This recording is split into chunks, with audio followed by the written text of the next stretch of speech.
Hello from the University of Texas School of Law in sunny Austin, Texas. My name is Dr. Mauricio Pajon, and I'm the Director of Graduate International Admissions here at the law school. Today, I want to talk to you about a part of the LL.M application, or rather two parts, actually. I want to talk to you about transcripts, and I want to talk to you about the TOEFL and IELTS scores. As you can see from this PowerPoint slide, this is part of an 8-step plan for building a strong LL.M application, and transcripts are number 5, and the TOEFL IELTS are number 7. Of course, this is, as I mentioned, an 8-step plan. So of course, you've got, as part of the application for admission, you've got your application form, your personal statement, your resume, your transcripts, your LORs, the TOEFL or IELTS if applicable, and then of course the interview, which we offer. So essentially every student that is admitted to our program has been interviewed by someone on our staff. So without further ado, really want to focus here on transcripts and the TOEFL and IELTS scores. So when it comes to transcripts, we do require submission of the official law school transcript with final grades and proof of degree.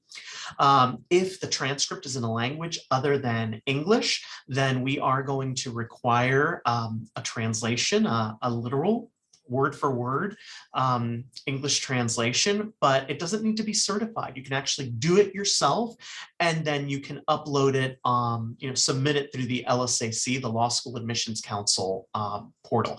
Now, when it comes to transcripts, we've got this portal, the Law School Admissions Council, and applications need to be submitted through LSAC. We cannot, as a law school, as an LL.M program, we cannot accept applications directly from applicants. So applications have to be submitted through LSAC, and when it comes to transcripts, those have to be submitted. They have to be essentially mailed directly by your law school in your home country, directly to LSAC, and then LSAC then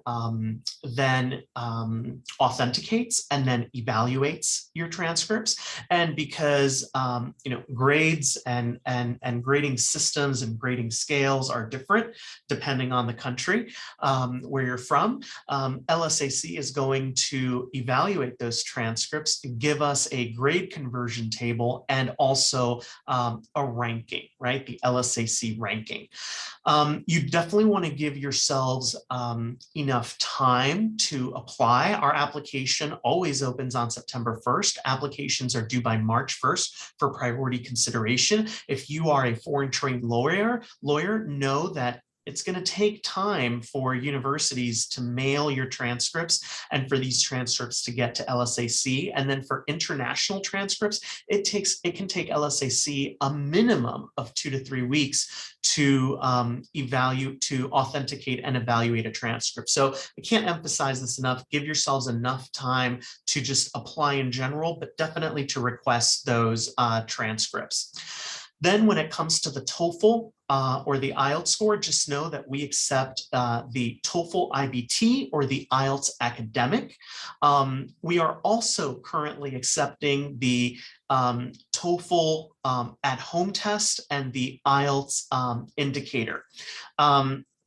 Now, of course, this is going to be for foreign trained lawyers whose first degree in law was not taught entirely in English. If your degree was taught entirely in English, and let's say the UK, Australia, New Zealand, Canada, then you would be exempt, right? You would submit your application. We would see where you got your first law degree from. Maybe you got it here in the United States if you're a USJD, or maybe you got it in Canada or Australia, as I mentioned earlier. And we would just check a box, and that would basically make it so that you're exempt from submitting a TOEFL or an IELTS score. Now, if you received your first law degree in a country where English is the medium of instruction, let's say India, where there are so many languages, if you did in fact receive your first law degree in,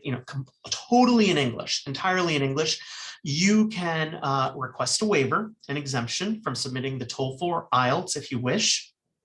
You can still submit them, but you can also submit a waiver. And essentially what you'll need to do is ask your university where you received your first law degree to issue a verification letter, a letter verifying that your first law degree was in fact taught entirely in English. And then you can submit that through the LSAC website. That you can do yourself. And then once we see that letter, that official letter on your law school's letterhead,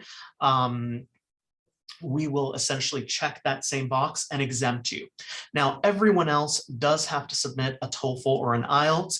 We don't accept any other test. We do not accept, for example, the Duolingo English test. So again, we accept the TOEFL IBT or the IELTS academic. And right now, because of COVID, we are also accepting the TOEFL at home test and also the IELTS indicator. And when it comes to our minimum scores, it's 101 for the TOEFL, 7.5 for the IELTS. And I will just end with this, study hard, practice makes perfect. Even if you have been speaking English, for many, many years, even if your first law degree was taught entirely in English, these are tests after all, and you do have to study or practice for the test and to do well on it. And on our website, on our LLM program website, specifically our application information page, we include links to practice tests for both of these tests. So definitely encourage you to check out our application information page.